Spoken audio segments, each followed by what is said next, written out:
Por eso, pues, creo que este evento de corrientes actuales de la filosofía del derecho es fundamental para todo abogado, operador jurídico, juez, estudiante de derecho. La próxima semana tenemos también a otro expositor, el doctor Miguel León Ontiveros, decano de la Facultad de Derecho de la Universidad Peruana del Centro, y también doctor en Derecho por la Universidad San Marcos. Él va a exponer lógica para abogados. Es muy importante que ustedes asistan porque no se olviden que el razonamiento, la motivación, la fundamentación de sus recursos de apelación, de sus demandas, requiere pues que manejen la lógica, porque con la lógica ustedes van a poder desarrollar las inferencias probatorias, que es muy importante para establecer los hechos en un proceso judicial. También van a aprender a utilizar los métodos lógicos, como es la inducción, la deducción, la abducción, entre otros, que va a explicar el doctor Miguel León Ontiveros. Entonces quedan ustedes gratamente invitados para el jueves 20 a las 5 de la tarde, con la que concluimos nuestras actividades académicas durante el año 2018.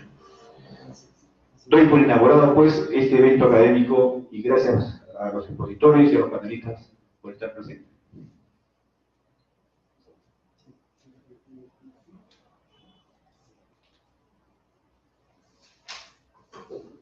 Bien, muchísimas gracias. Entonces, invito al doctor Carlos Carbo Castro, juez superior de esta Corte de Justicia de Junín, para su exposición sobre el tema corrientes actuales en la filosofía del derecho. Los dejo con él, le tributamos un cariñoso propio aplauso.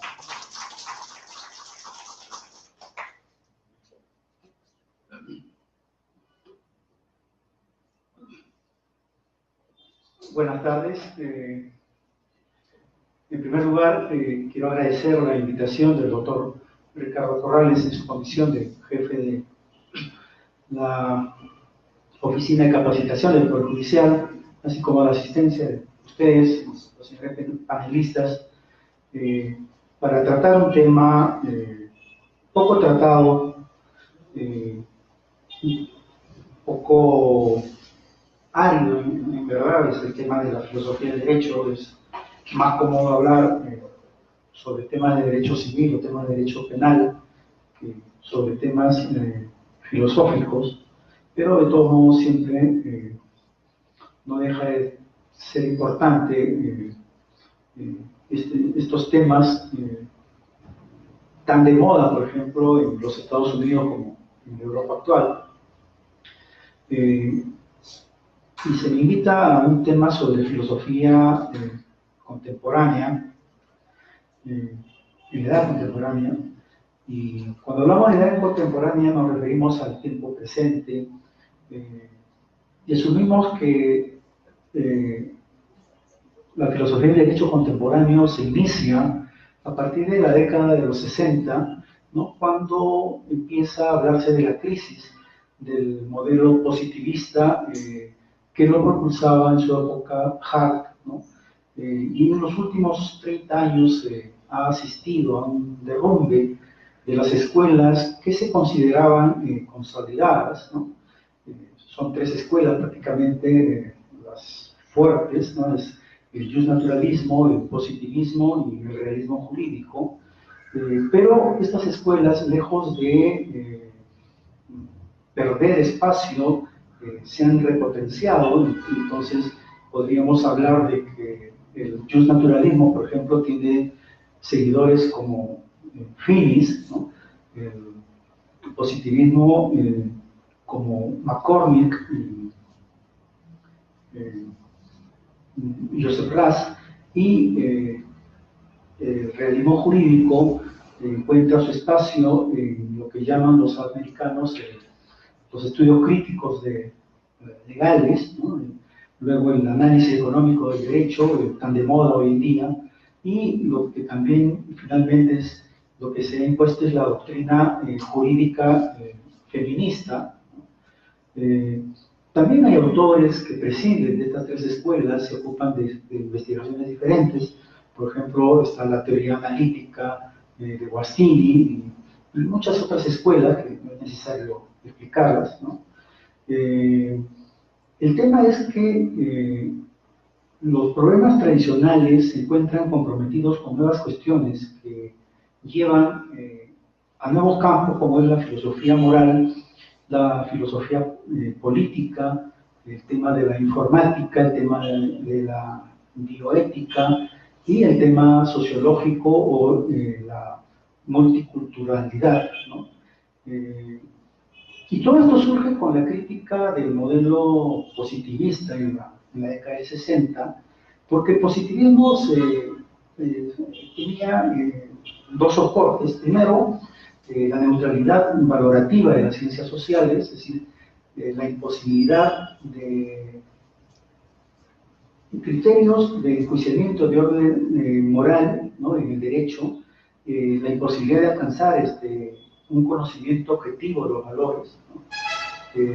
Y el debate contemporáneo pone en cuestión estos soportes en lo que se sustentaba el positivismo jurídico, ¿no?, y apertura el espacio a valores éticos y políticos y también al mundo de los hechos, ¿no? Por ello que hoy en día, ¿no?, ya no se puede hablar de positivismo, sino de pospositivismo o el neopositivismo, que surge con las críticas de Ronald Dworkin, la crítica de Dworkin que hace a Hart, ¿no? Hart proponía un sistema de reglas, ¿no? También surge con las ideas de McCormick, ¿no? Y estas críticas al modelo positivista era porque el derecho se sitúa también en el tema de los hechos, ¿no? McCormick, por ejemplo, señala de que en el derecho en el mundo se dan hechos naturales, ¿no?, que existen sin intervención de la creatividad humana, pero también hay hechos institucionales que son producto de la intervención del Estado, ¿no? La intervención y la creatividad no es una actuación individualista del ser humano, sino es un reflejo de la cultura que está representada en el individuo. Es decir, los hechos institucionales existen solo por acuerdo humano, ¿no?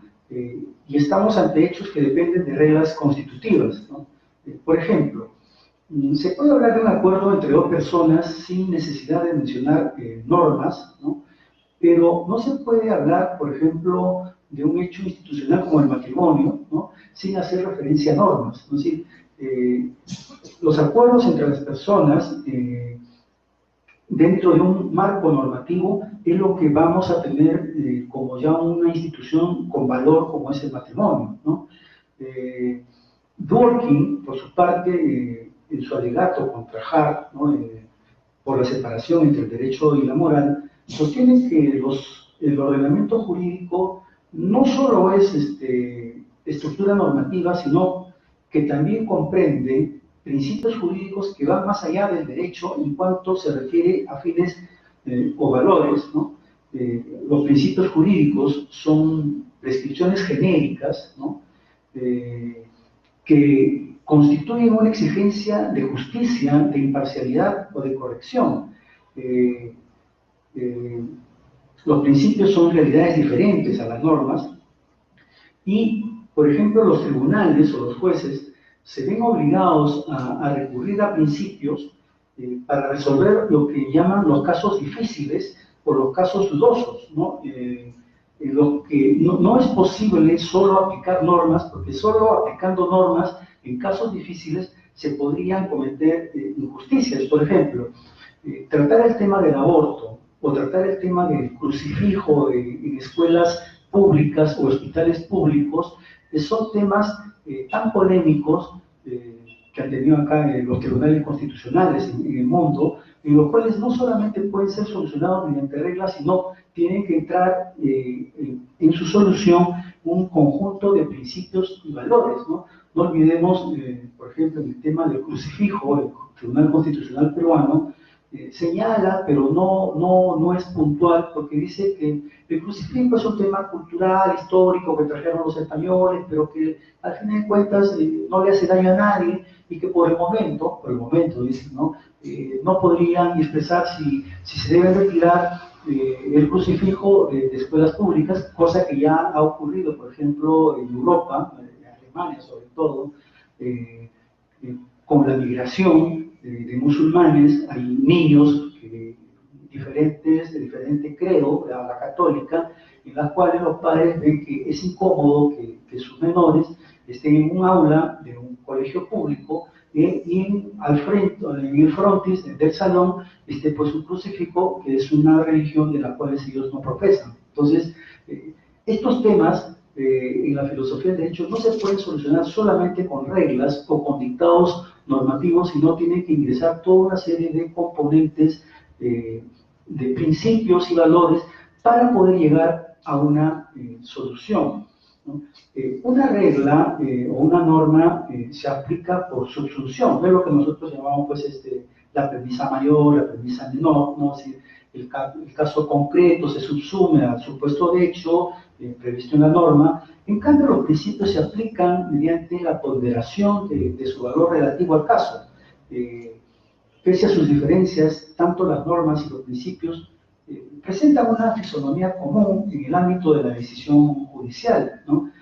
Ambos establecen derechos y obligaciones en la decisión de una controversia.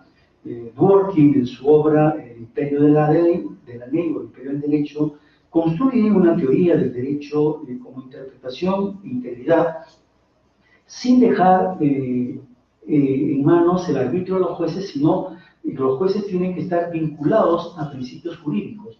Entonces, eliminada ya la distinción entre el derecho y la moral que caracterizó en sus primeras épocas al positivismo, ¿no?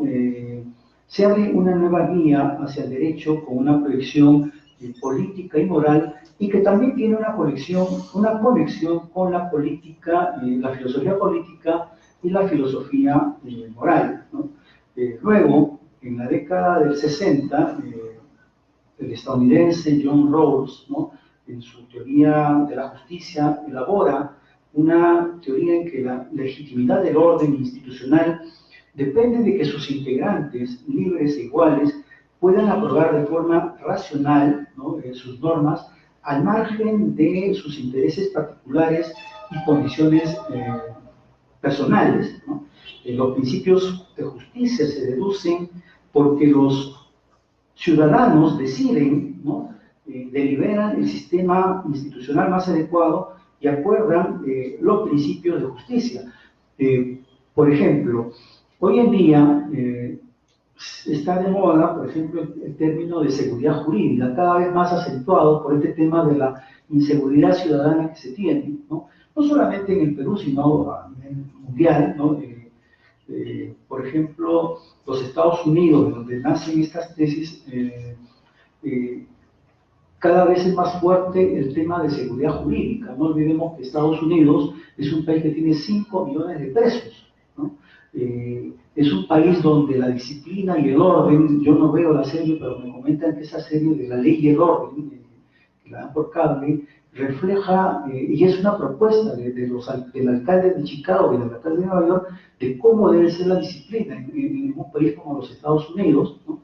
Luego también están en los Estados Unidos las obras como de Michael Sandel, tiene una obra Justicia, en la cual narra un hecho real, ¿no?, de unos soldados, unos comandos, ¿no?, que están en Afganistán, ¿no?, a la casa de unos seguidores de Bin Laden, ¿no?, o sea, de los terroristas, ¿no?, y estando por las montañas escarpadas, ¿no?, y prestos ya a capturar al terrorista, ¿no?, se les encuentra, se cruza en su camino un anciano, pastor, que estaba con sus cabras, ¿no?, el caso del cabrero, como dicen, ¿no?, en Afganistán. Entonces deciden ejecutarlo, ¿no? ¿Por qué? Porque este es un peligro para la misión a la cual ellos están destinados. pero empieza una polémica entre los militares de que, pobrecito, pobre viejito, ¿cómo lo vamos a matar? ¿Qué tiene que hacer? Es un simple pastor, nosotros tenemos que buscar al terrorista, aniquilarlo. Y la discusión deciden, ¿no? Votan, incluso la mayoría, dicen, hay que perdonarlo al pobre pastor, ¿no? La cosa que lo dejan ir, y el pastor, cuando ya está a una distancia aproximada que no lo van a poder alcanzar, corre, ¿no? Y avisa a los seguidores de Bin Laden, del grupo terrorista, de que los comandos norteamericanos están ahí, ¿no? Entonces, los afganos, o sea, prácticamente los acribillan a los norteamericanos, y en Estados Unidos surge la polémica. Entonces, ¿qué es justicia? O sea, si era justo darle, salvarle la vida, perdonarle la vida al pastor de cabras, o era ejecutarlo, ¿no? Y el costo que significó ese hecho de poder salvarle la vida al pastor, que lo que significó que todo el comando de soldados, ¿no? fuera acribillado, salvo uno, que cuenta la historia incluso, ¿no? Entonces, es la sociedad, de acuerdo a la circunstancia también en la que viven, según Hart, es la que va a definir el término de justicia, ¿no? Y en lo cual Hart también señala de que en la justicia debe haber dos principios, ¿no? El principio de que toda persona debe tener los mismos derechos en lo que se llaman libertades básicas, ¿no? Libertades para todos, y luego los bienes sociales primarios, ¿no? Los bienes, como lo llamamos, de primera necesidad, deben ser distribuidas entre todos los miembros de la sociedad, salvo, ¿no? Cuando exista temas de los menos favorecidos. Es decir, el tema del reparto, según Hart, es que las desigualdades económicas y sociales deben ser distribuidas de forma tal que resulten en mayor ventaja para los individuos menos favorecidos, ¿no? Es decir, hoy en día se habla del derecho como un medio de protección a sociedades menos favorecidas, ¿no? Entonces,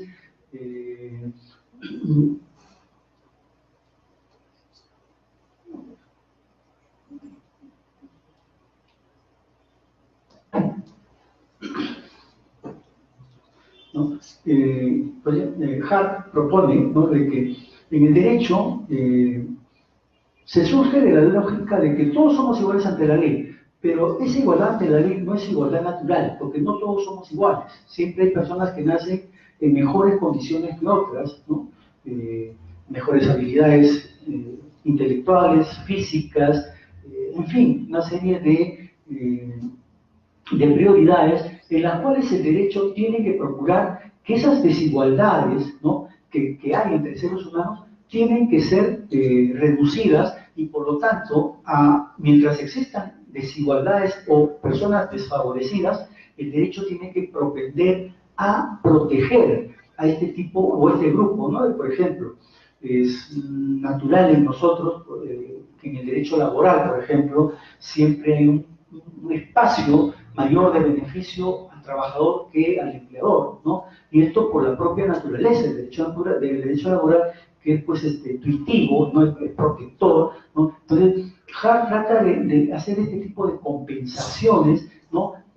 Para que la sociedad pueda desarrollarse de un modo más óptimo, ¿no? Entonces, luego, contemporáneamente en Alemania, ¿no? Donde tuvo el auge el positivismo, porque Kelsen, aun cuando fue austriaco, la teoría del derecho influyó más en ese país, ¿no? En un famoso congreso en Tübingen en 1961, tratan de darle mayor apoyo a las tesis empiristas, ¿no? A la sociología de Karl Popper, que prácticamente al positivismo. Así mismo Alemania empieza a cuestionar ya el positivismo kelseniano, ¿no? En Italia siempre existe una especie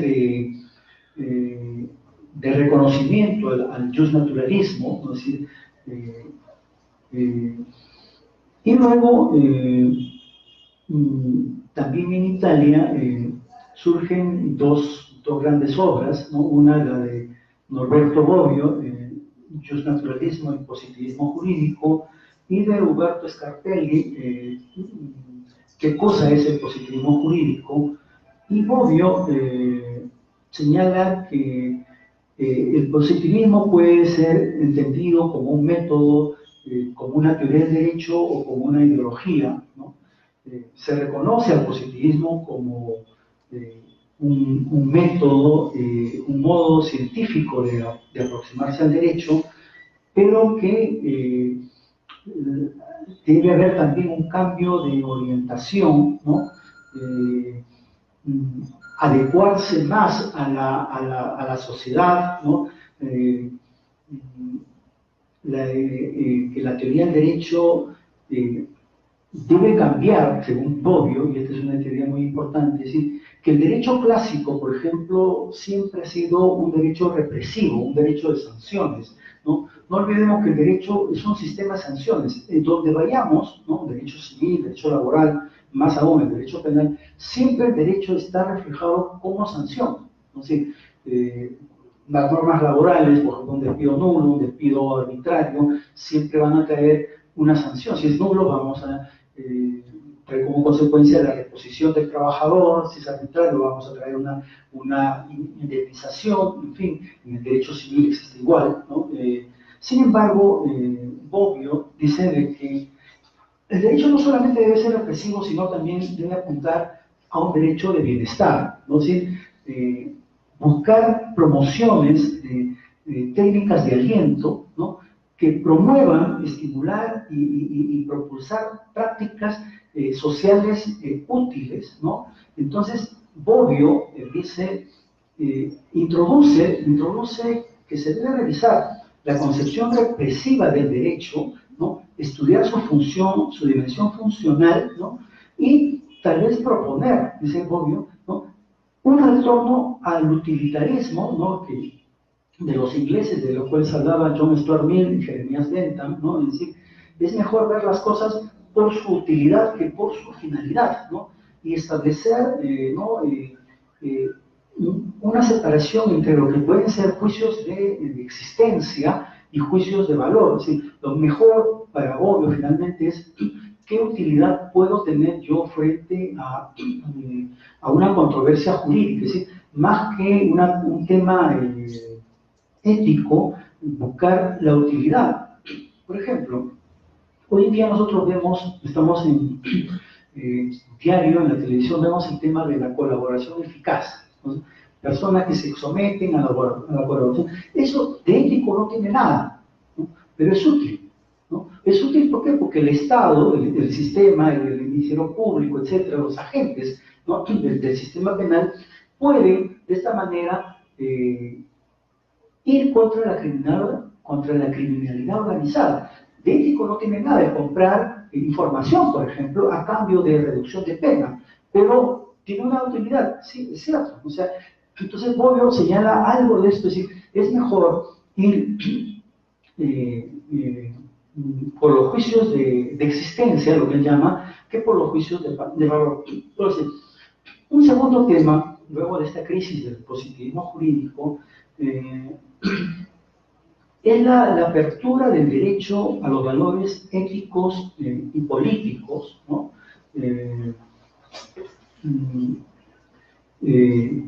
En la cual surge la teoría neoconstitucionalista o la teoría principialista del derecho, o sea, el neoconstitucionalismo, que es acogida sobre todo por Robert Alexy y Ralph Dreyer, pero es Alexy el más significativo, ¿no? Que son teorías que se basan en el reconocimiento de la complejidad de la estructura normativa en los estados constitucionales, pero que deben, en la Constitución, en las fuentes del derecho, deben introducirse reglas y también principios, ¿no? Es decir, al sistema jurídico pertenecen valores, ¿no?, con rango constitucional que irradian al derecho, ¿no?, con conceptos como dignidad, ¿no?, libertad, igualdad, democracia, Estado social, ¿no?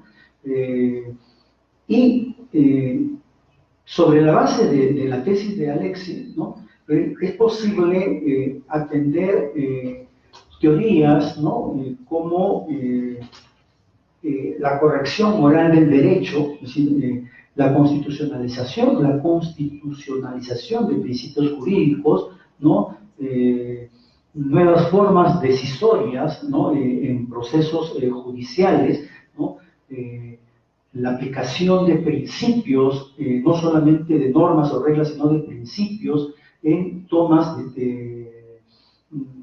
que tienen a cargo los jueces. Por ejemplo, en el último pleno casatorio penal se ha hablado bastante del principio de proporcionalidad en el tema de sanción por los casos de violaciones sexuales, ¿no? O sea, no olvidemos que todo el tema de violación sexual en la legislación peruana son penas gravísimas y casi todas tienen cadena perpetua, ¿no? Pero el último pleno, que ha sido hace unas semanas, ¿no?, habla de que no se puede seguir a rajatabla la regla del legislador, sino que se tiene también que tomar en cuenta principios, ¿no?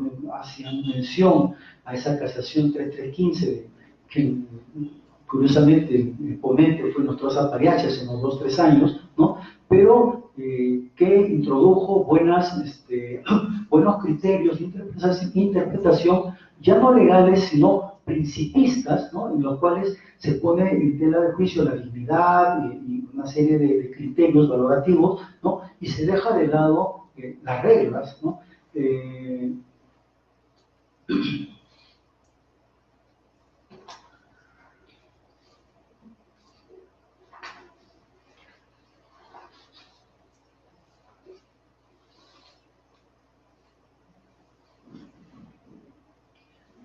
Otro tema también de Alexis en su obra Teoría de la Argumentación Jurídica es que señala que con el derecho no se pretenden correcciones absolutas, ¿no?, sino correcciones a casos concretos, ¿no?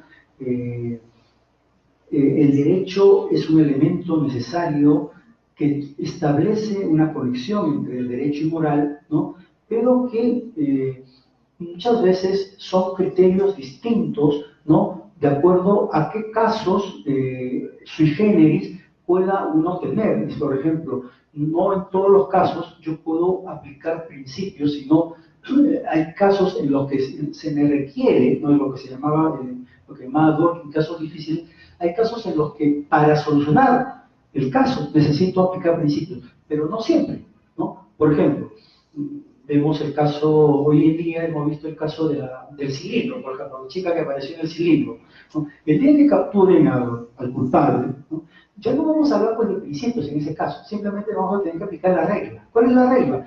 Cadena perpetua. No queda otra. O sea, hay temas en los cuales la controversia de reglas y principios no puede darse, ¿no? Entonces, más o menos esa es la idea de Robert Alexis, ¿no? Obviamente las reglas son mandatos definitivos, ¿no?, que pueden ser cumplidas o no, y su forma de aplicación es la subsunción. Por el contrario, los principios tienen un contenido más general, más abstracto, más vago. Los principios son normas de un tipo distinto que ordenan optimizar, ¿no? Son mandatos de optimización, por eso se les llama, ¿no? Entre principios y reglas no solo existe una diferencia de grado, sino también de tipo cualitativo, ¿no? Es decir, los principios tienen un peso relativo, ¿no? Para determinar principios se hace lo que llama Alexis el test de balance o el test de ponderación, ¿no? La ponderación es una forma característica en aplicar principios, ¿no? Ponderar siempre va a ser buscar una mejor decisión cuando en la argumentación concurren razones justificadores, ¿no? Y por lo tanto, también finalmente Alexis dice acá hay que diferenciar dos tipos de Estado. Uno es el Estado constitucional o Estado jurisdiccional, ¿no? Donde se aplican reglas y principios, y el otro es el Estado de legislación, ¿no? En el cual solo se aplican reglas, ¿no? Una teoría opuesta a la de Alexis está la de Niklas Luhmann, ¿no? Discípulo de Habermas, ¿no? Quien sostiene de que en la sociedad la sociedad no es una sola, sino hay sistemas sociales parciales y subsistemas, ¿no? Cada subsistema social es autónomo, actúa con su propio código específico, pero en el derecho se da ese binomio de la paridad de legal o ilegal, ¿no? El derecho determina, ¿no? El derecho legal determina lo que es legal o lo que es ilegal, ¿no? Lo que, sin importar, ¿no? Valoración moral alguna, simplemente, o sea, sin tener en cuenta si la norma es buena o es mala, ¿no? Simplemente derecho o no derecho, ¿no? De igual manera, ¿no? Junto a Dworkin, Alexis, está el jurista argentino Santiago Nino, al criticar el positivismo jurídico, le da también fundamentos morales, ¿no? De tal manera que el derecho positivo, es decir, el derecho legislado, solo es considerado válido si está en acorde con principios o razones morales, ¿no? Un tema en cuestión, sí, cuando se introduce la moral al sistema jurídico, es la que el británico Lord Devlin habla qué derecho tiene la sociedad de imponer moral, ¿no? O asuntos morales en el sistema, ¿no? Debe existir una moral pública y con qué límites puede hacer el Estado o imponer el Estado cuestiones morales, ¿no? Y Devlin también plantea el caso, el tema de el equilibrio entre derechos e intereses de la sociedad y derechos e intereses del individuo, es decir, hasta qué punto yo como persona puedo estar contra principios o valores del grupo social. Por ejemplo, hoy en día vemos cómo determinadas minorías están accediendo cada vez más a conquista de derechos. Por ejemplo, el grupo LGTB, ¿no es decir, los gays, homosexuales, etc., cada vez más luchan por derechos, ¿no? Conquistan derechos, pero estos derechos individuales o de subsistemas, como hablan, puedan contrastarse con el derecho de las mayorías, ¿no? Por ejemplo, esos temas de con mi hijo no te metas, etcétera, ¿no? Es decir, pone el tema a una reflexión. ¿Hasta qué punto la libertad personal o individual puede contrastar contra la libertad social, ¿no? O el derecho social? Si, tú tienes derecho a tu opción sexual, sí, pero oye, tú no puedes estar besándote pues, en el parque delante de todo, porque yo también tengo un pequeño hijo que si lo ve eso me va a pedir una explicación y yo no voy a poder explicarle de que eso es algo que no es natural o que no es razonable, o que yo prefiero a mi hijo darle una formación, una educación de pareja, de varón y mujer, que para el grupo individual, por ejemplo, esto signifique de que también puede ser válida una relación de dos mismos géneros. Entonces, ¿a qué punto puede chocar, ¿no? O enfrentarse la libertad o el derecho individual con la libertad o el derecho colectivo? Entonces, son temas, ¿no? Que siempre van a estar frecuentes en la filosofía del derecho, ¿no? Y también dar en cuenta, ya para terminar esto, el tema del realismo jurídico, es decir, que ¿sí?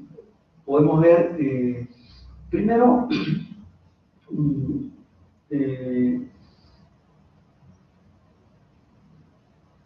el análisis económico del derecho, el realismo jurídico, ¿no? La crítica legal, los estudios de crítica legal, ¿no? Dos, el análisis económico y finalmente el movimiento feminista, ¿no? El primero dice los estudios críticos legales, ¿no?, de Harvard, el profesor Roberto Unger, dicen que el derecho no es racional, ¿no? No es coherente ni neutral, ¿no? El derecho es una concepción liberal, arbitraria, politizada, incoherente, ¿no? Los derechos y libertades están orientados o al servicio de intereses políticos y económicos del liberalismo, ¿no? Quienes crean derecho son los agentes del liberalismo. O sea, el derecho no es otra cosa que, son tesis clásicas, incluso de la época de Platón, ¿no?, que el derecho es un instrumento al servicio del que tiene el poder, ¿no? Y esto siempre ha sido así. Entonces, el tema de lo justo o de valores morales, éticos, en esta crítica de Harvard, ¿no?, dicen no, el derecho siempre va a ser un tema que va a estar al servicio del poder económico, ¿no? No olvidemos, por ejemplo, en el Perú, ha habido en la época de Fujimori leyes, ¿no? Por ejemplo, la ley de monopolio de Telefónica, ¿no? Cuando llegó Telefónica al Perú, ¿no?, cuando se privatizó la telefonía, ¿no?, Fujimori, ¿qué hizo? Le dio una ley de 5 años en las cuales no podía entrar la competencia al Perú, ¿no? Entonces, ¿a quién favorecía esa norma, ¿no? Obviamente, pues, a un grupo o a un sector económico, ¿no? Otro tema es el análisis económico del derecho, es decir, que va más que nada a una tesis utilitarista, ¿no?, que nace con los ingleses, ¿no? O sea, que lo que busca es costo y beneficio, ¿no? Sí,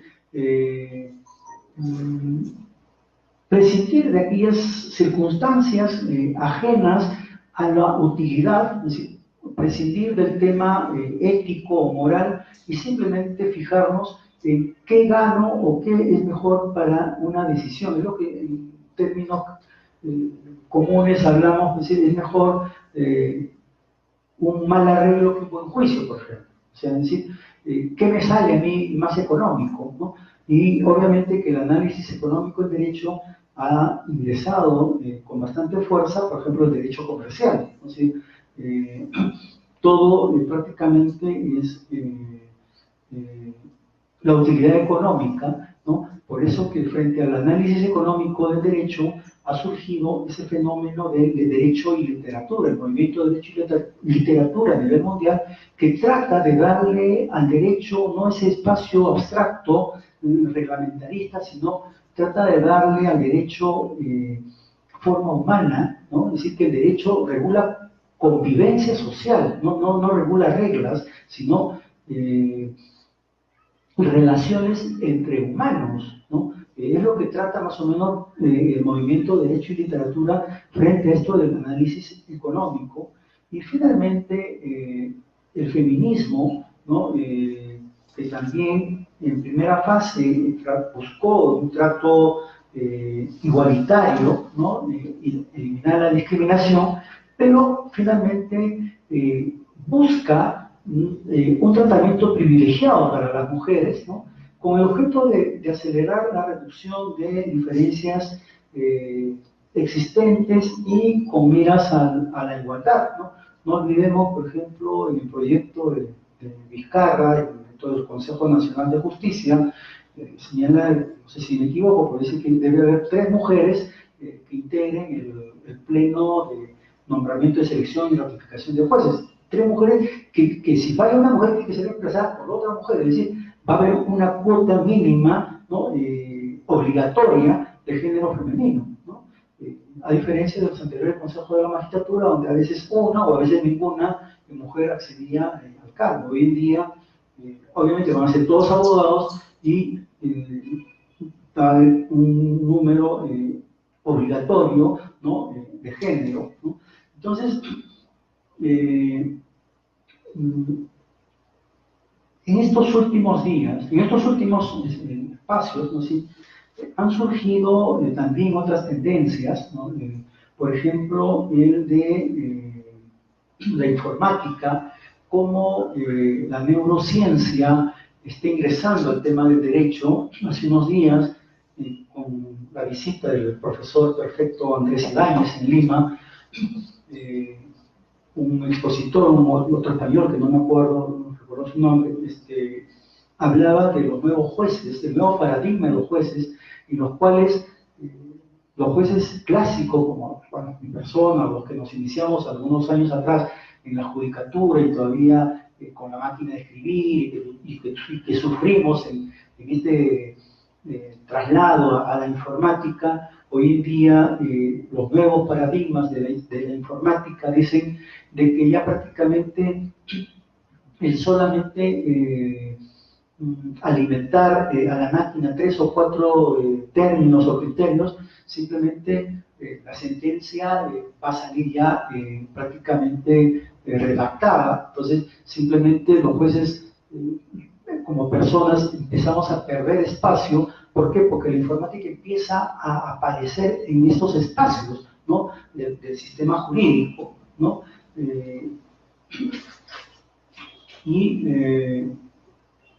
Otro tema es también el de la bioética, ¿no? Que es un tema bastante novedoso. Hasta qué punto la moral, los nuevos avances de la tecnología, de la biología, ¿no? y el tema de la ética y de la moral. Por ejemplo, hoy en día el Tribunal Constitucional tiene en sus manos una demanda de inconstitucionalidad sobre las corridas de toro y las peleas de gallo, las cuales está en una encrucijada, porque hay una ley de protección animal, pero que esa ley en su último párrafo, en su último artículo dice, no son materia de esta ley, ¿no? Los toros, las corridas de toro, las peleas de gallo y las peleas de toros en Arequipa. O sea, sobre todo en Arequipa, en pelea de toros. Entonces, hay una ciudadana arequipeña que presenta una demanda de constitucionalidad y señor, se supone que son todos los animales los que tienen que ser protegidos, y por qué no puede haberse, por qué se tiene que continuar, por ejemplo, con este tema de corrida de toros, por ejemplo, ¿no? Es un tema bastante polémico y por si el Tribunal Constitucional tiene 2 o 3 sentencias ya sobre corrida de toros, ¿no? Pero si por ahí al tribunal se le ocurre decir que los toros ya no van, ya no podría haber marcha atrás, porque en derechos humanos, y también los animales tienen una especie de derechos humanos, entre comillas, existe el tema de la progresividad de los derechos humanos, es decir, no puede irse marcha atrás, entonces siempre tiene que ir para adelante, es como el tema de la pena de muerte, no se puede ir atrás, o sea, por más que se pide, ya se firmó, entonces tiene que ir para adelante, entonces el principio de progresividad. Y otro tema es de la multiculturalidad, en la cual determinadas minorías, ¿no? empiezan a ser reconocidas y el Estado empieza a reconocer que no es uno solo, no es un todo unitario, sino que es un complejo de culturas, de razas, de etnias, en las cuales se tienen que respetar los diversos órdenes normativos que cada de uno de estos tiene. Esto sería todo por mi parte. Muchas gracias.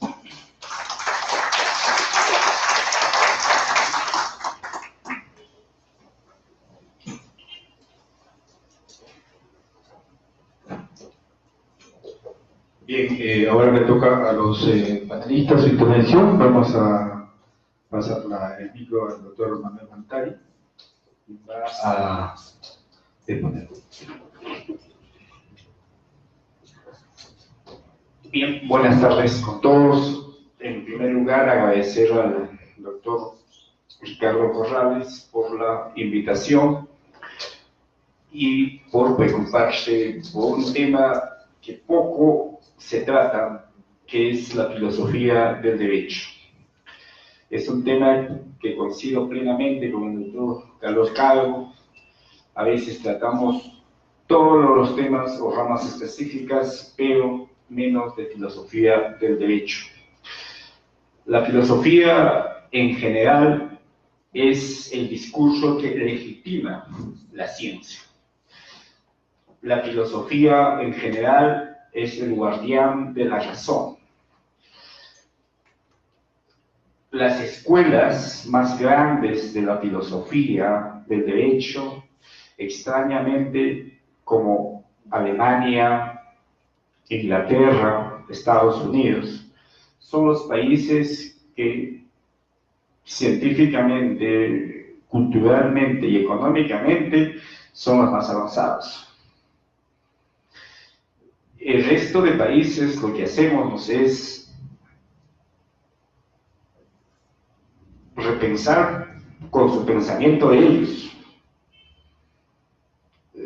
Mencionar a Harvard, mencionar a Dworkin, Luhmann, Popper, que ha mencionado el doctor, es mencionar y repensar sobre su pensamiento, lo cual yo discrepo, porque toda filosofía parte de una realidad para resolver problemas aquí y ahora.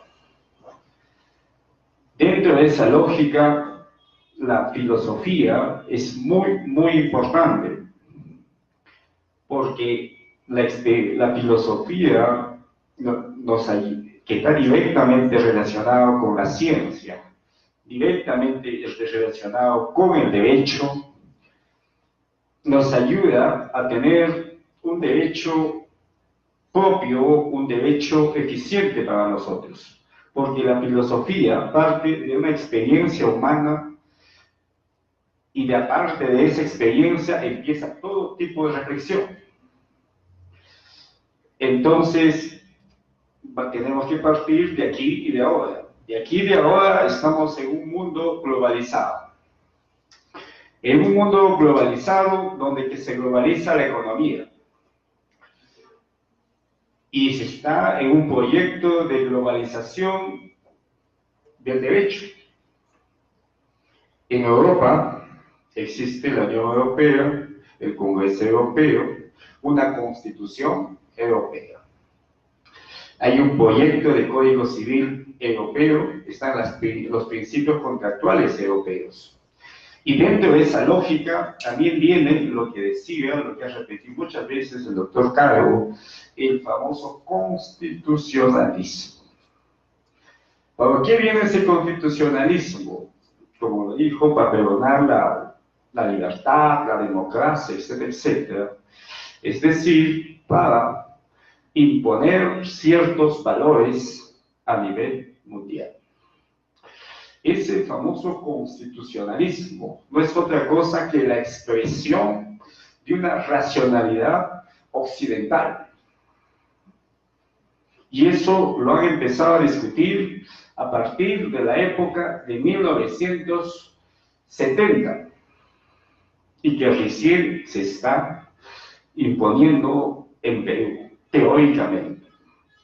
Como ven, si uno ve la filosofía, tiene esa capacidad crítica y reflexiva de los estados de cosas.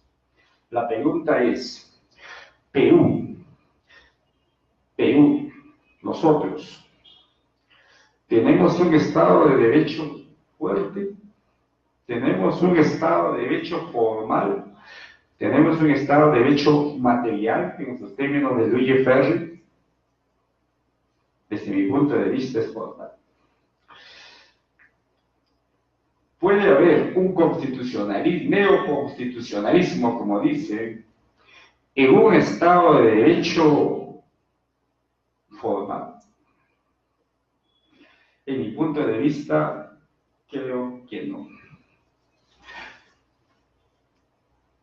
Otro tema es que he hablado el tema de análisis económico del derecho. Análisis económico del derecho, lo que cultiva bastante es Alfredo Goulart. Tiene un libro, ha tratado de repensar, pero la crítica fundamental al análisis económico del derecho es que parte del principio de maximización racionalizadora en su elección de la ecuación costo y beneficio.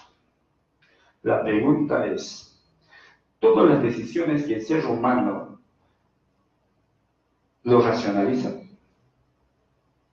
social crítica, que básicamente lo expone Horkheimer, teoría de Adorno, Teodor Adorno. Todos estos autores alemanes, con influencia marxista, hacen una descripción actual de la sociedad, el problema de la comunicación, el problema de la razón técnica que actualmente domina la sociedad.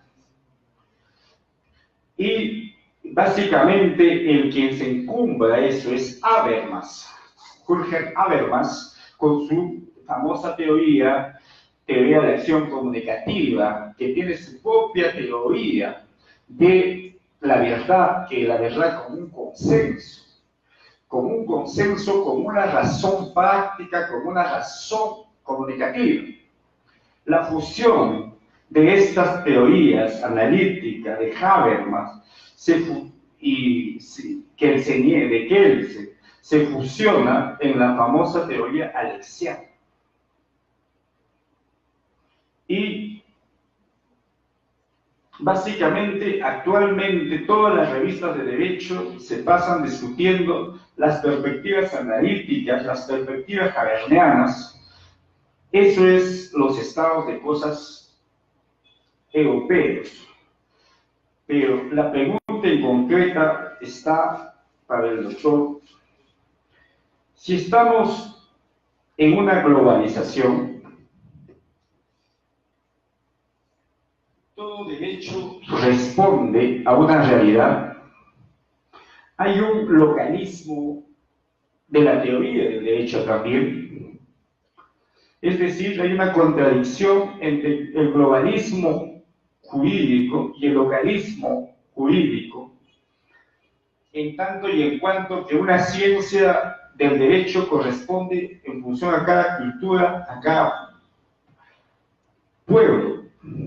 ¿Es posible una implantación política de una filosofía del derecho? ¿Es posible tener una teoría en el ámbito regional que guíe nuestra práctica? ¿O un nacionalismo just filosófico que obedece a una realidad, a un localismo de la filosofía del derecho?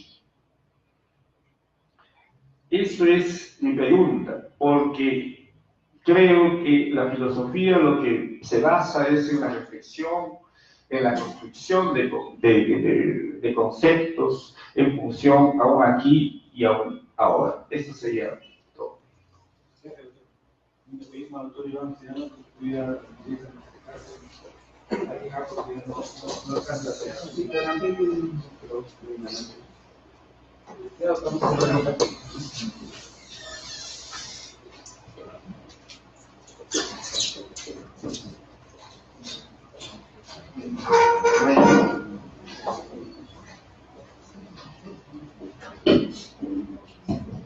Muy buenas tardes.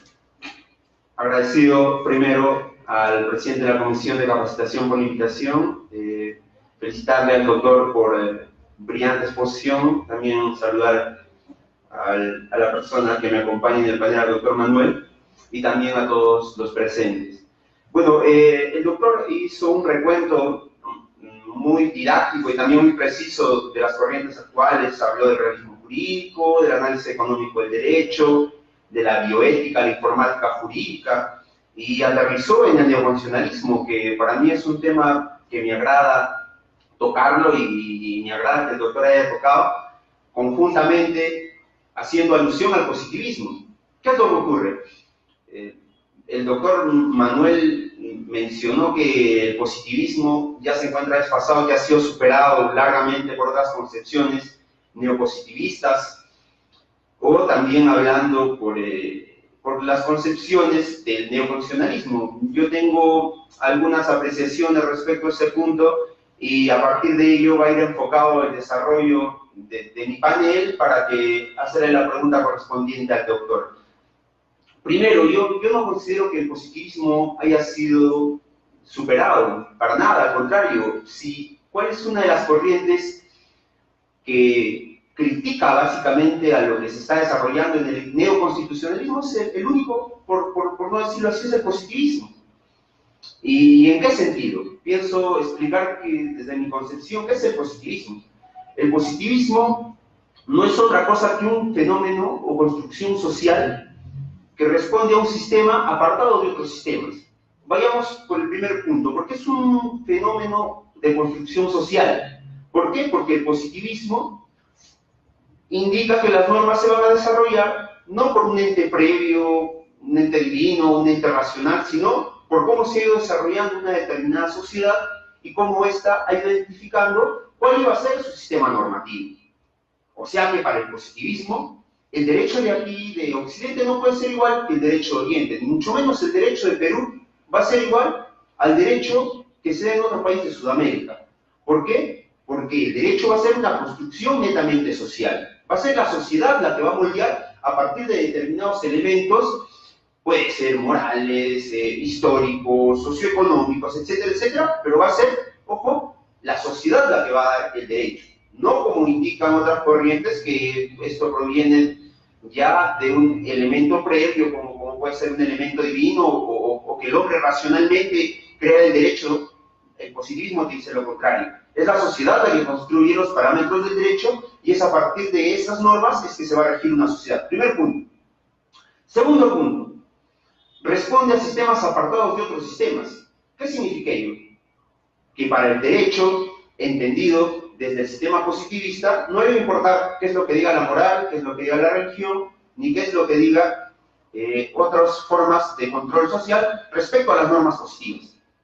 Ojo, no quiero decir que para el derecho positivo no le interesa en su construcción, en el análisis que se pueda hacer de la creación del derecho, qué es lo que se tome de otros sistemas, como el moral, como el religioso, el económico, etcétera, etcétera. Al contrario, todo derecho se va a construir a partir de esos lineamientos.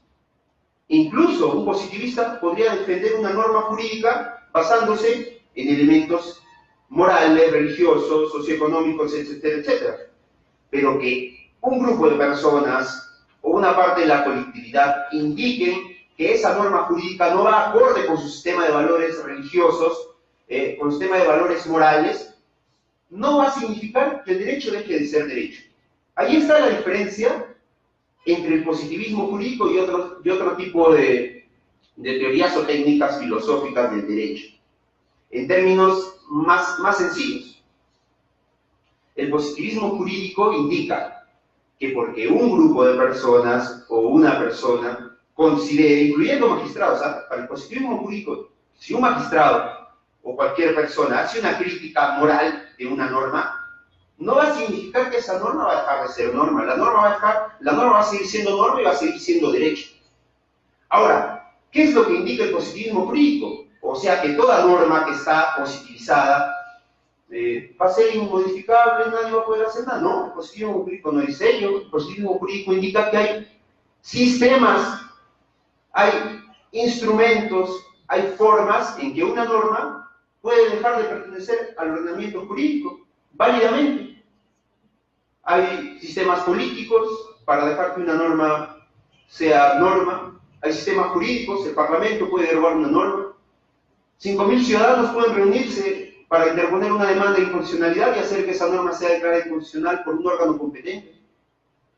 A eso apunta el positivismo jurídico. Y ahora, ¿cómo el positivismo jurídico se encuentra con el neoconstitucionalismo? Ahí vayamos. ¿Qué es lo que indica el neoconstitucionalismo? El neoconstitucionalismo indica lo siguiente. Existe un sistema de valores implícitos y explícitos dentro de las normas jurídicas que cuando configúrese algún conflicto de principios jurídicos, de normas jurídicas, las que van a delimitar o dar solución al problema van a ser esos valores jurídicos. Igualdad, justicia, dignidad, etcétera, etcétera. Y ahora, ¿dónde viene la crítica del positivismo a esa concepción del neoconstitucionalismo? Pues bien, en la actitud que tome el operador jurídico respecto de ello. Si nosotros entendemos estos términos, justicia, igualdad, dignidad, no vamos a entender como términos que cualquier ciudadano, si ahora yo mismo pregunto qué es lo que entiende tal persona por justicia, la otra persona, etcétera, etcétera, nadie me va a dar la misma respuesta. Entonces, ahí uno de los pies flojos del neoconstitucionalismo, que permite que la persona que va a dar solución al conflicto jurídico pueda hacerlo a partir de sus propios valores, a partir de su propia concepción ética, moral, religiosa, etcétera, etcétera. Y eso es uno de los elementos que trata de evitar el positivismo. ¿Por qué? Porque el derecho, entiende el positivismo, es para todos, para la colectividad. El derecho se genera en relación a lo que la colectividad ha pretendido que sea el derecho, y no en relación a lo que un grupo de personas considere como válidamente moral o válidamente religioso. Supongamos, hablando de términos, si yo encontraría en una norma el término oscuro, imaginémonos, y no necesariamente una norma jurídica, si alguien me dice, bueno, puede ser interpretado como negro, pues yo le digo, válidamente estás bien, ¿no? Otra persona me puede decir, pues un color azul también puede ser oscuro, yo le podría decir, válido, pero no podría venir una persona a decirme que el color blanco puede ser interpretado como oscuro. Y ocurren situaciones que el neoconstitucionalismo te permite aquello. ¿Por qué? Por la indeterminación de los términos jurídicos que en el fondo se hacen llamar principios. Entonces, esa sería mi visión del positivismo y del neoconstitucionalismo, y ya la pregunta al ponente sería de la siguiente manera. ¿En qué medida el positivismo, pero bueno, el positivismo ya con las curaciones, si podría decir, de las enfermedades que pudo haber tenido en sus principios, en qué medida ese positivismo se encuentra desfasado, es actual, es válido, es aplicable, o por el contrario, ya nos encontramos con una superación total del positivismo y es el neoconstitucionalismo el sistema filosófico que deberían utilizar todos los jueces? Muchas gracias.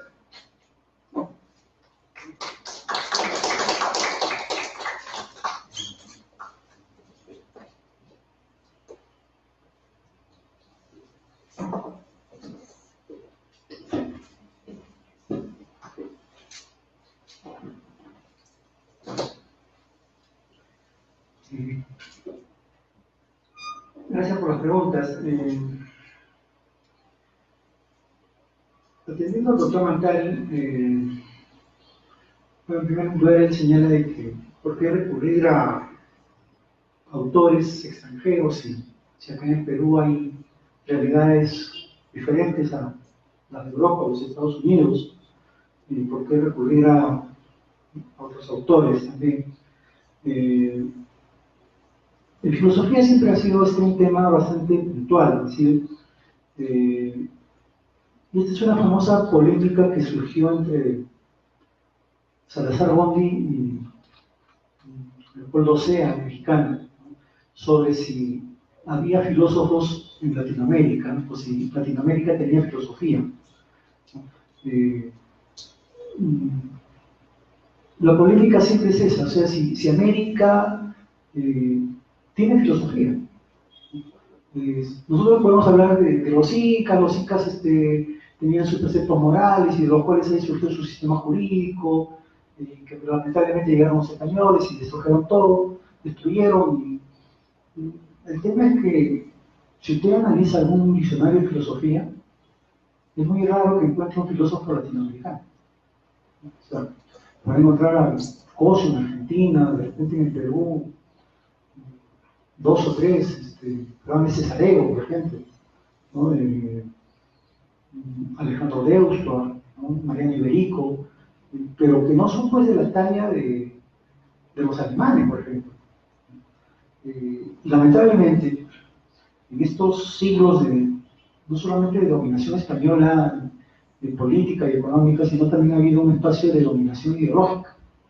Nos hemos acostumbrado a exportar ideas, pensamientos, corrientes. El derecho viene de Alemania, ¿no? Seamos sinceros. O sea, el derecho alemán, la dogmática, que tanto hablan, viene de Alemania. El derecho procesal viene de Italia, ¿no? El derecho civil viene de Francia, de Italia, etc. O sea, podemos ser,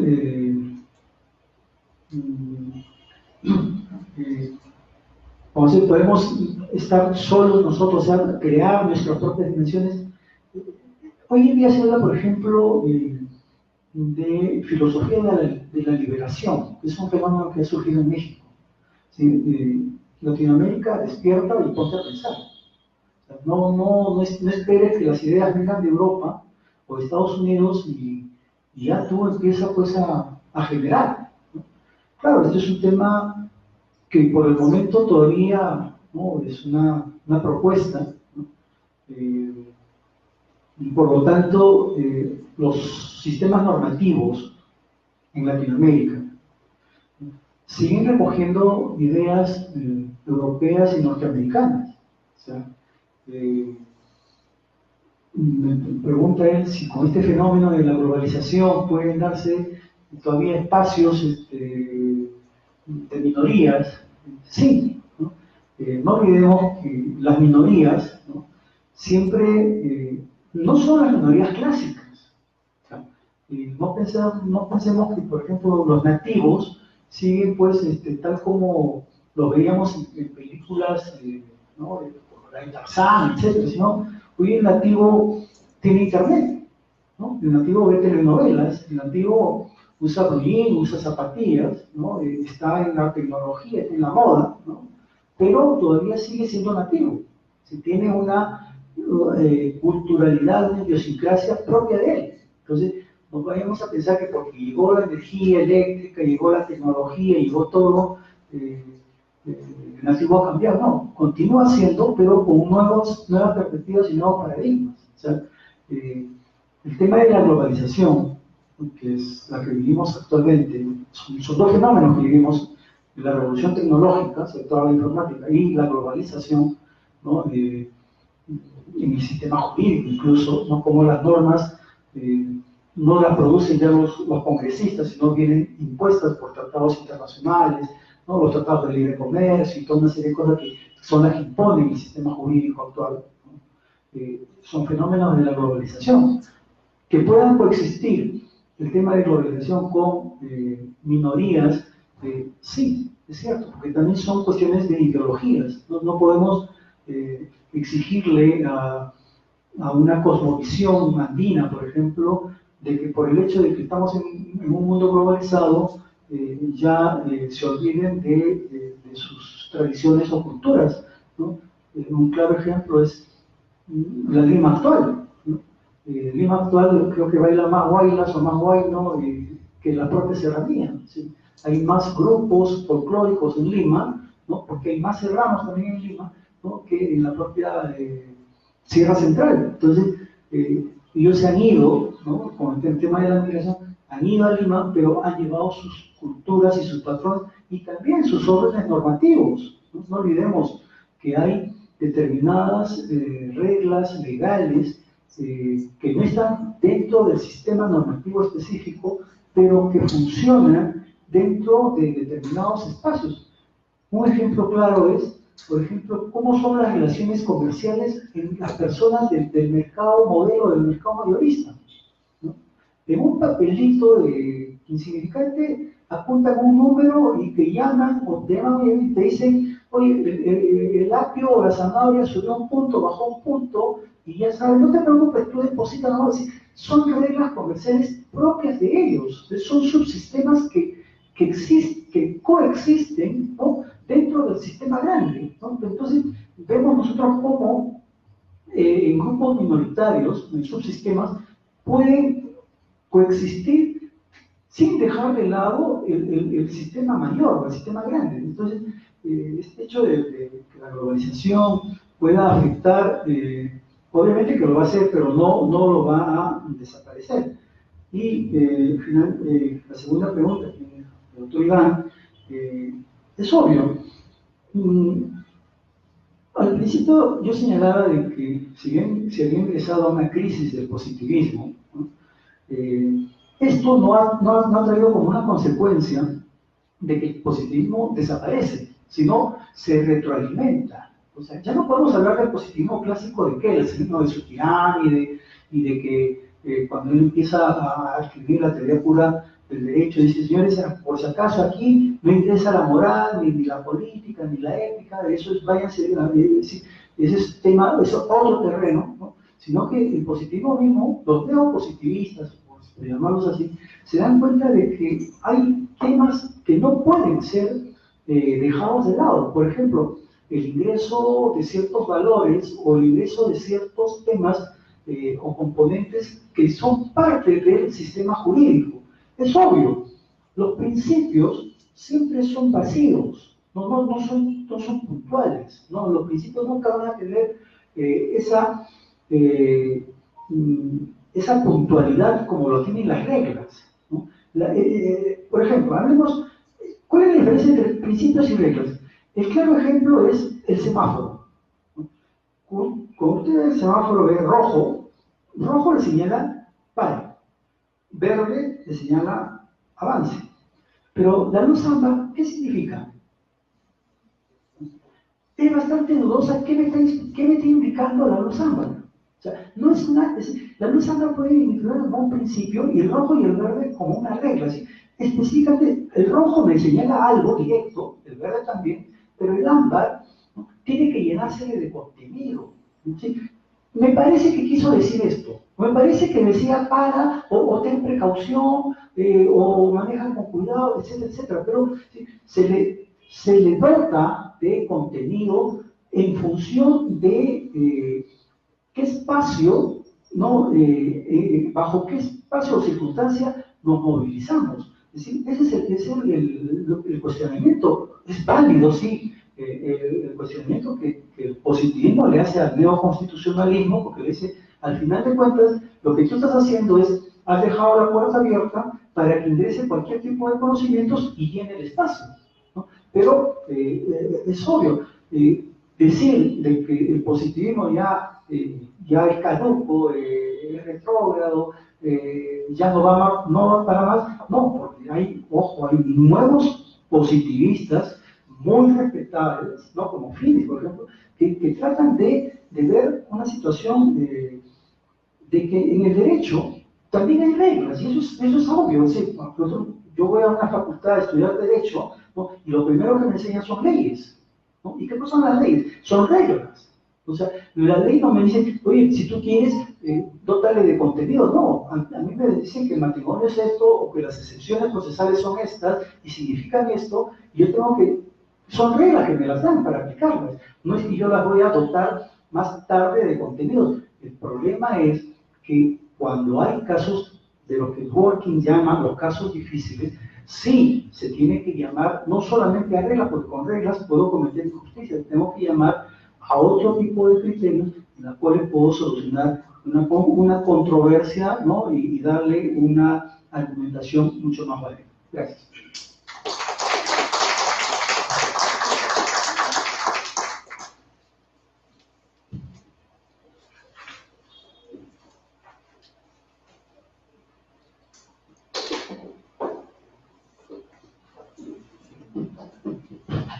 Vamos a pasar a la pregunta del público. ¿Alguno de los presentes desea hacer alguna pregunta?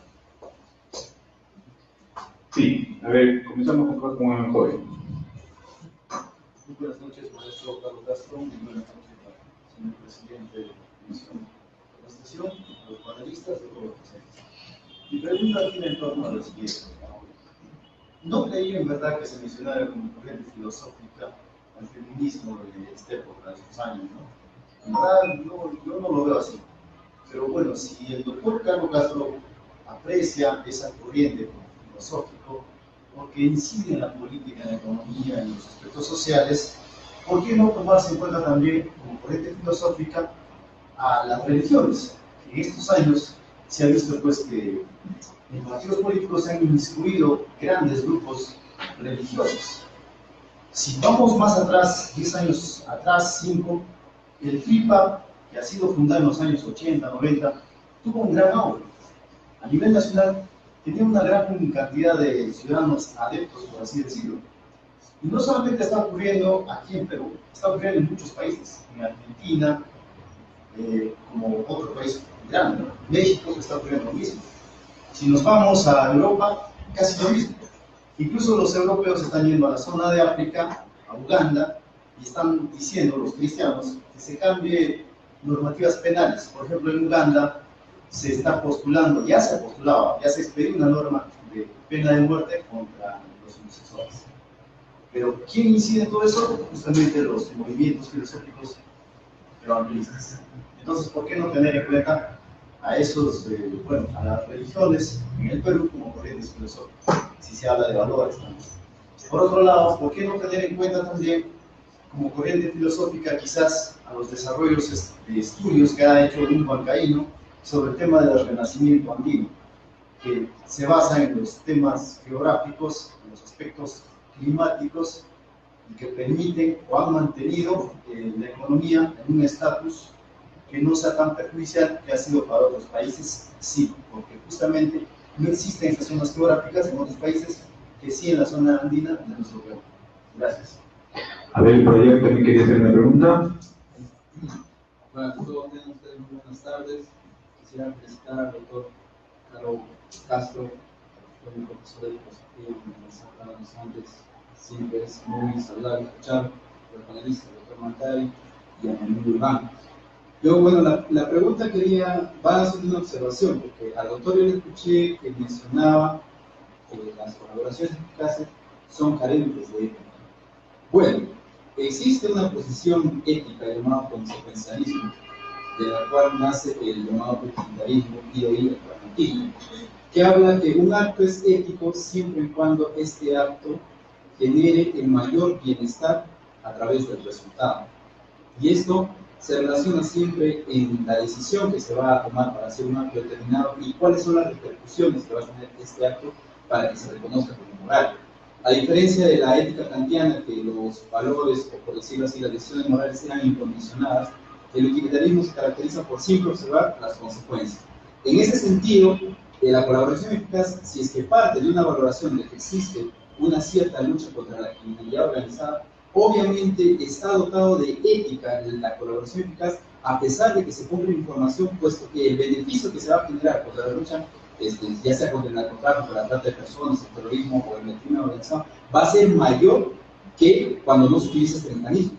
Por más que los medios que sean utilizados no partan de esa concepción propiamente de la ética. Ahora, teniendo en cuenta este punto de vista, yo quería hacer una pregunta respecto a algo que está sucediendo en América Latina.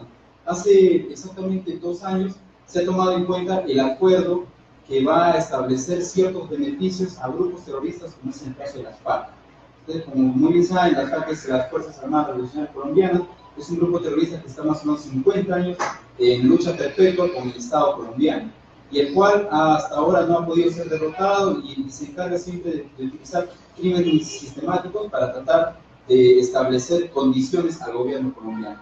La pregunta es, en este caso, si es que analizamos el caso colombiano, estamos viendo que esos delincuentes, es decir, estos terroristas que han secuestrado a personas, han violado a personas, han reclutado a niños para que puedan ser parte del ejército, de estas Fuerzas Armadas, si esa decisión, ese acuerdo en el cual se establecen beneficios para que ellos puedan reingresar a la sociedad, es más, se incluye también que los delitos de financiamiento político, como el narcotráfico, también incluyen para que sean beneficiadas estas personas y de esa manera no puedan ir a la cárcel y se suspende lo que se llama el Estado de Derecho y en eso la justicia punitiva. En esos casos, ¿cómo podemos darle contenido moral a esa decisión? Puesto que ese acuerdo que se ha tomado, obviamente hubo países intermediarios, ¿no? Como La Habana y Noruega, a pesar de que ese intermediarismo existe, esa decisión que obviamente suspende el derecho vigente, porque obviamente se va a suspender, por eso que se llama la justicia transicional, ¿no? Que es cuando se pasa de un estado de guerra a un estado de paz, y en ese lapso se trata de establecer las cuentas, y en este caso las cuentas van a ser justamente que se otorguen beneficios a todos esos criminales, y sin embargo debe haber un reconocimiento de la comunidad internacional para que no puedan ser sancionados y de esa manera ellos pueden ser reintegrados y se siga con la paz. En ese punto, ¿usted cree, doctor, que también hay un contenido ético? Porque obviamente acá se va a la decisión política, ¿no? Y como decía Carl Schmitt, la decisión política es la que prima sobre el derecho, porque obviamente ellos estaban en contra de establecer límites a cualquier decisión política. Pero asimismo, otro gran autor, Carlos Santiago Nino, que usted lo citó, señalaba que toda decisión política, para que sea totalmente legítima, tiene que tener un contenido moral. que permita el reconocimiento de los demás para que puedas tener una efectividad concreta. Nada más esa es mi pregunta. Gracias. ¿Alguna pregunta? Sí, escuchamos. Doctor, buenas noches, doctor de la mesa. Muchas gracias por este espacio, ¿verdad? En realidad, he escuchado atentamente las corrientes filosóficas que sustentan el derecho. Porque si no hay filosofía del derecho, el derecho sería muerto. ¿En qué sentido? Porque, no me recuerdo el autor, pero decía de que la fuente del derecho es la sociedad y el hombre mismo. Y más que la sociedad, que el derecho gira en base a la persona. Al hablar de la persona, me estoy refiriendo también a los derechos humanos. Si nosotros hacemos un poco de antecedente histórico de la filosofía, que recuerdo que en clases de derecho, los profesores enseñaban las dos corrientes bien determinadas en filosofía del derecho: el justnaturalismo y el positivismo. Entonces, lo estudiaban al justnaturalismo desde pues, aparición de la humanidad, desde que podemos mencionar a Santo Tomás de Aquino, el tomista, como lo llaman, que todo fundamentaba en la ley divina, en la ley de Dios. Y eso todavía ha tenido, pues, su influencia en el pasado de la sociedad, en la época del absolutismo, la monarquía. Y que grande fue los movimientos sociales de la sociedad que llevó a cabo la gran Revolución Francesa. Y a partir de ahí es donde se llega a conocer los derechos humanos positivizados. Y es así como que también dicen que todo derecho siempre tiene como fundamento al justnaturalismo. Y el justnaturalismo está vinculado siempre con los derechos humanos, los derechos fundamentales. Entonces, el justpositivismo nace pues con el empirismo inglés. Y antes de eso, Adam Smith, un gran que habla del positivismo, y el empirismo inglés, que da nacimiento al positivismo jurídico, y que llega a ser la ciencia, la dogmática jurídica, el positivismo. Pero, bueno, existían corrientes que efectivamente, como Harke y luego con Ronald Dworkin, que Ronald Dworkin, pues, en cierta manera, va superando esa filosofía, y que en realidad, hasta ahora, para mí, sigue siendo esas dos corrientes filosóficas del derecho básico, el justnaturalismo y el justpositivismo. El justpositivismo tiene, pues, ciertas variantes, ciertas corrientes filosóficas que se van superando, pero, en cierta manera, no contradice, ni se puede derogar, se puede seguir ese término, al justpositivismo. No puede, porque en realidad el gran filósofo norteamericano Ronald Dworkin, que muchos lo llaman el neopositivismo, que solamente con el positivismo, que se han conocido con Harry y Kelsen, que hablaron pues que solamente el derecho solamente es aspecto positivizado, que nace de la norma, del poder del Estado, nada más. Pero que en realidad, y que el derecho según el positivismo es pura regla, y que los principios muy poco se aplicaban. Pero que esto, gracias a Ronald Dworkin, que en realidad lo califica como neopositivismo, porque establece, Ronald Dworkin, que dice que no solamente el derecho es pura regla, sino que también es principio. Y ahí que viene como fundamento de los casos difíciles. Por eso es que, a mi parecer, que en realidad sigue existiendo esas dos grandes corrientes filosóficas, el justnaturalismo y el positivismo. Sino que el positivismo viene siendo ya modernizado, por eso el neopositivismo viene siendo modernizado, y que la filosofía de Ronald Dworkin también dice que el derecho no es pura regla, sino también que es principio. Entonces, sobre este punto último, quiero preguntar al doctor Carlos si en realidad es así lo que nos enseña, que el neopositivismo ya viene a integrar al derecho, que no solamente es pura regla, sino también en los principios que están llenos de valores y de valores humanos, que es el fundamento del derecho para cualquier tipo de decisión y en cualquier tipo de sociedad. porque los principios universales, los derechos fundamentales son de principio universal. Gracias. Yo quiero también hacer una pregunta al expositor para que pase a responder. En esta disyuntiva entre el positivismo o el positivismo inclusivo, el positivismo de raza, y el justnaturalismo, puede terciar esta teoría tridimensional del derecho. Si la teoría tridimensional del derecho podría darle solución a esta dicotomía binaria de positivismo y justnaturalismo.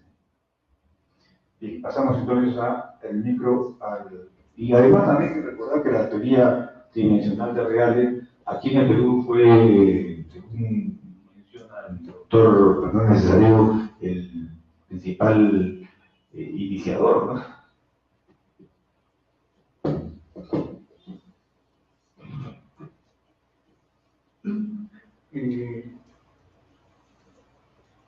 Primero, sentar algunas bases en el derecho.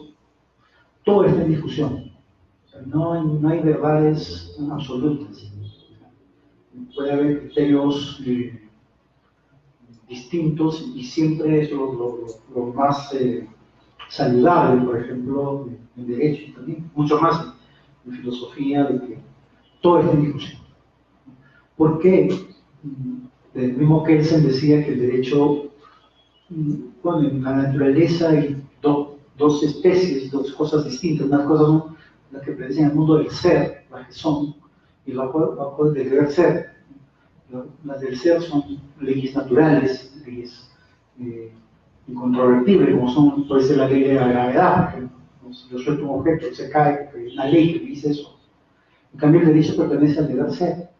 El derecho se dota, se llena de contenidos de acuerdo a determinados criterios o intereses muchas veces. O sea, el derecho no siempre va a ser una decisión tomada como válida, puede ser en un espacio y de repente como no válida en otro espacio.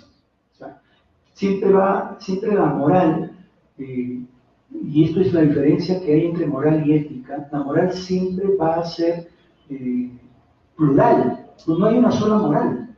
O sea, por ejemplo, los japoneses tienen una forma de pensamiento y por eso derivan su propio derecho de acuerdo a sus criterios, ¿no? Nosotros, en nuestro mundo occidental peruano, por ejemplo, difiere de normas jurídicas de las cosmovisiones, por ejemplo, nativas o andinas, ¿no? O sea, hay determinadas reglas en las cuales coexisten distintas morales, ¿no? Por ejemplo, si nosotros vemos el tema de relaciones sexuales en sociedades amazónicas, ¿no? Van a diferir bastante del criterio que tenemos sobre ese concepto en una sociedad o en ciudades como Lima o Huancayo, por ejemplo. Pasando ya a las respuestas, yo no he señalado que el feminismo sea una corriente filosófica, sino el realismo jurídico trae sobre todo tres temas en discusión. Uno es lo que llamaban ellos el estudios críticos, ¿no? En los cuales veían que el derecho respondía solamente a intereses económicos del liberalismo, ¿no? Y eso lo propone la propia escuela de Harvard, ¿no? Luego, el análisis económico, y tercer punto que hablaba del realismo era el tema de cómo el movimiento feminista primero peleó por que el trato igual entre varones y mujeres, y luego dio un paso en el cual dijeron no solamente queremos igualdad, sino queremos preferencias, ¿no? Y por lo tanto hay normas, ¿no? En el Perú incluso hay normas en las cuales el género femenino tiene ciertas prioridades. No olvidemos, por ejemplo, en las elecciones hay una cuota de género en el cual un grupo o partido político, para que pueda tener válida constitución, tiene que tener un grupo mínimo de mujeres. Cosa que, por ejemplo, en Europa esto ya se cambió. Por ejemplo, en Irlanda se ha dado vuelta a esta esfera. ¿Por qué? La mayoría de políticos son mujeres y los varones están pidiendo su cuota, ¿no? Entonces, fíjense cómo cambia qué tan diverso es el mundo, ¿no? Y obviamente, respondiendo a este relativismo, ¿no?, que hay sobre el criterio, ¿no? Es cierto que, por ejemplo, hay países en los cuales los homosexuales son separados, incluso son sancionados. No olvidemos que aquí en el Perú, cuando estaba Sendero Luminoso, uno de sus postulados era la desaparición de homosexuales, ¿no? E incluso cuando ingresaban a determinadas poblaciones, lo primero que hacían era buscar quiénes tenían esa tendencia y prácticamente los eliminaban, ¿no? Entonces, pero son criterios que tienen que ser analizados dentro de una esfera o un marco un poco más amplio, porque decir que por el hecho de que son o no son, vamos a empezar a una especie de discriminación, me parece que son temas un poco agudos, ¿no? El otro tema era el tema del utilitarismo, que me decían sobre el derecho penal premial, ¿no? Es obvio, no siempre, es por eso que le decía, hay una diferencia entre ética y moral, ¿no? La ética siempre, por ejemplo, en una facultad de filosofía, usted va a estudiar un curso que se llama ética, pero nunca va a estudiar un curso que se llama moral, porque la moral siempre va a ser relativa, nunca puede ser, o sea, la ética es filosófica, la moral no, la moral es más práctica. Por ejemplo, en una facultad en teología sí se estudia moral cristiana, por ejemplo. ¿Por qué? Porque es una moral acentuada a determinado comportamiento. Pero eso tiene cierta distancia de la moral con la ética, sí. Simplemente que nosotros utilizamos ambos términos indistintamente, ¿no? Como si fuesen lo mismo, pero no lo es. Moral es algo que sí puede ser recogido en función de determinados valores o intereses. Por ejemplo, el tema del análisis económico, el tema del costo-beneficio. ¿Qué me conviene? Para capturar al corrupto, necesito liberar a otro corrupto por el hecho de que me está dando información. Es el caso que estamos viendo con este sobrino de Yoshiyama, por ejemplo, que dijo de los aportes y cargo ancho que ha hecho, simplemente no le ha dado prisión preventiva y le ha dado comparecencia. Es decir, una especie de negociación que es útil, sí, es cierto, es útil, pero el tema es, puede ser tener un espacio moral, ¿por qué? Porque le va a hacer bien a la sociedad, porque vamos con eso, vamos a combatir la criminalidad organizada, y etcétera, sí, pero en el tema ético siempre va a haber un tema, una incógnita, si es ético o no lo es. Puede ser moral, es cierto, pero el tema ético, porque ya empieza, cuando uno empieza el tema ético, recoge ya temas filosóficos, ahí puede haber ciertamente un cuestionamiento que no lo vamos a ver ahora, eso lo van a ver acá algunos años cuando pase el fenómeno y veamos, ¿no? Oye, si eso que hicieron, ¿no? Como por ejemplo puede ocurrir en Colombia o en determinados espacios en los cuales por la paz, ¿no? Podemos nosotros recurrir a determinadas soluciones pragmáticas de momento, es cierto, ¿no? Pero la reflexión ética no la vamos a ver ahora, obviamente, ¿no? Pero veámosla más adelante, ¿no? Luego me decía, el derecho, no, en efecto sí, el tema del neoconstitucionalismo es la positivización de valores, de principios, ¿no? Es decir, que puedan coexistir valores o principios juntamente con el positivismo. Es cierto, ¿no? El tema es qué argumentación, o sea, el tema de la argumentación, cuál es el peso de la argumentación que yo puedo darle a una controversia. Si prefiero principios o si prefiero reglas, ¿no? Por ejemplo, ahora que estamos hablando y se pone de moda el fútbol, ¿ustedes recuerdan el gol de Maradona? Ese clásico gol que hizo con Hernán. Si estamos en tema de reglas, ¿ese gol vale o no vale? En reglas sí vale. ¿Por qué? Porque lo validó el árbitro. Pero si vamos al tema de principios, ese gol no vale. ¿Por qué? Porque fue con la mano. Entonces, el tema es, si aplicamos reglas, obviamente el árbitro lo dio por válido, si una cuestión de estatal, de informalidad, ese gol es validado, ¿no? Pero si entramos al tema de principios, no, ese gol no vale, un gol con la mano no puede ser gol. Entonces, el tema es, ¿cómo argumentas, ¿no? La preferencia entre regla o principio, ¿no?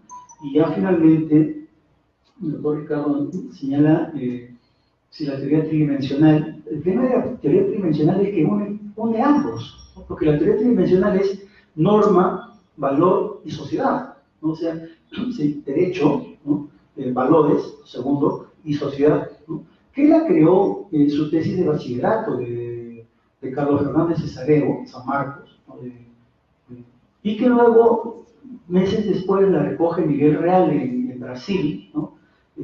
La desventaja que tuvo Fernández Cesareo es que nació en el Perú, es cierto, en el Perú la filosofía, pues nadie te paga por pensar, ¿no? Lo que sí pasa en Brasil. Entonces Reale se dedicó a la filosofía del derecho y Fernández Cesareo tuvo que dedicarse pues a su derecho de personas, a su derecho civil, a ser profesor en la Universidad de Lima, San Marcos, de cursos de derecho civil, mientras que Reale empezó pues a desarrollar toda su teoría tridimensional y por eso que todo el mundo lo reconoce como el autor de la teoría, ¿no? A Miguel Reale, y un poco que dejan de lado a Fernández Cesareo cuando el que dio la primera idea sobre ese tema fue la tesis de bachillerato de Fernández Cesareo, pero que lamentablemente Reale, paralelamente casi, también tuvo esa inspiración, no digamos que se copió, pero que Reale sí la desarrolló. Entonces, la teoría tridimensional se le atribuye más su génesis a Miguel Reale que a Fernández Cesareo. Muchas gracias por su invitación.